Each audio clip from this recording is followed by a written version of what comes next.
हार जीत तो होती रहती है जिंदगी में, हार और जीत तो होती रहती है जिंदगी में। हारने के बाद में मुस्कुराने का मजा ही कुछ और है। हारने के बाद में मुस्कुराने का मजा ही कुछ और है।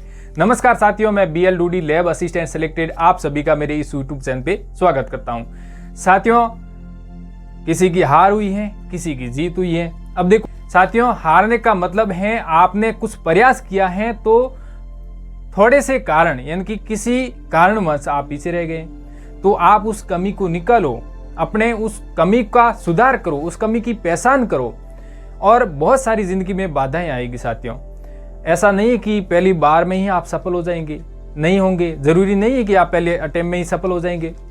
बहुत सारे अटेम्प्ट आपको पार करने पड़ेंगे जिंदगी में, तब जाकर आप जिंदगी में एक सफल इंसान बन पाओगे।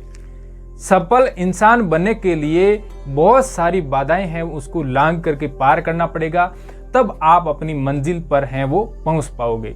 जो हारने के बाद भी मुस्कुराना नहीं छोड़ते हैं, हारने के बाद भी मेहनत करना नहीं छोड़ते हैं, हारने के बाद भी असफल होने के बाद भी अपनी जिद पर अड़े रहते हैं और अपनी मंजिल को पा लेते हैं, वो सफल इंसान है।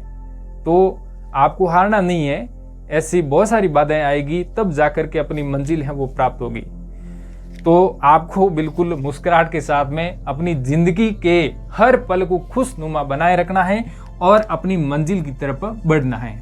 अब देखो, लैब असिस्टेंट 2022 की वैकेंसी में कुछ सफल हुए, उनको बधाई, और जो सफल नहीं हुए उनको साथियों मैं आपको बता देता हूं आपको आगे किस तरीके से तैयार करना अपने को।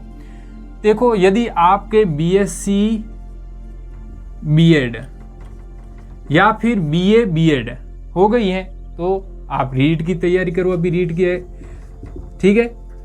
और आप हैं वो सेकंड ग्रेड की तैयारी करो, ठीक है, क्योंकि लैब असिस्टेंट से रीट है वो बेस्ट है, क्योंकि इसकी सैलरी ज्यादा है।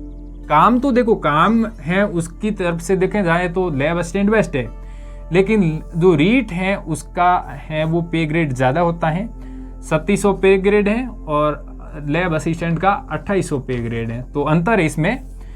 और सेकंड ग्रेड की आप कर रहे हैं तो लैब असिस्टेंट वाला आधा तो इसमें काम आ जाएगा, और फर्स्ट ग्रेड की कर रहे हैं तो और बढ़िया।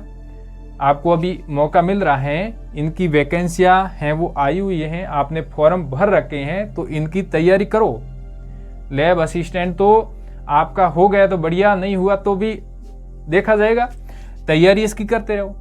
यदि आपके अभी तक मान लो BSc नहीं हुई है और B.Ed नहीं हुई है, अभी आप 12th पास हैं या फर्स्ट ईयर या सेकेंड ईयर में या फाइनल ईयर में है, ऐसे मान लें, तो वर्तमान समय में एक LDC वैकेंसी आने वाली है, LDC। यदि आप इनकी तैयारी करना चाहते हैं तो ये भी कर सकते हैं। लेकिन साथियों, अभी CET लागू करेंगे। CET एक तो होगी ग्रेजुएशन लेवल की और एक होगी सीनियर लेवल की, तो इनकी भी तैयारी करो CET की।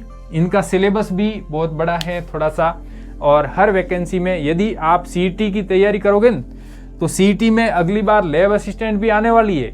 अगली बार जो लैब असिस्टेंट वैकेंसी आएगी वो कब आएगी इसके बारे में बता दूंगा, उसमें भी CET होगी। तो CET की तैयारी करो, और सेकंड ग्रेड की कर रहे हैं तो सेकंड ग्रेड की करो।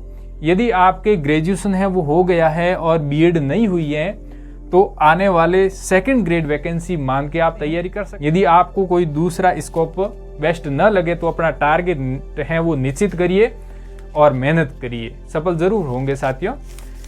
थैंक यू, धन्यवाद साथियों। कुछ बातें आपको इसमें सीखने को मिली होगी। तो यदि आप मेरे टेलीग्राम चैनल पे नहीं जुड़े हैं तो मैं लिंक दे दूंगा आप मेरे डिस्क्रिप्शन के अंदर, और वहां से आप जाकर के टेलीग्राम ग्रुप के अंदर जुड़ जाना। और व्हाट्सएप ग्रुप के अंदर भी जुड़ना चाहते हैं तो उसका भी मोबाइल नंबर मैं दे दूंगा, व्हाट्सएप नंबर, आप वहां से जुड़ सकते हो। थैंक यू, धन्यवाद, जय हिंद।